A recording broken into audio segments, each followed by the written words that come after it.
Šerbet od brusnice, epizoda 81.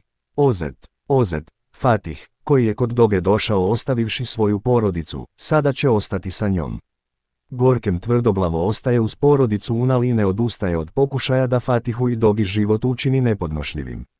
Abdullah, ljut što je Fatih otišao od kuće, otpušta ga iz firme, ali Fatih se više nikoga ne boji. Nursemini pokušaj da priđe Asudi kako bi popravili odnose između nje i Firaza su neuspešni, a Asudin bes prema Firazu ne jenjava. Firaz se lako prilagodio novom životu i počeo trenirati lokalni školski tim. Sonmez će vrlo rado početi raditi kao degustator u restoranu Omerovog prijatelja.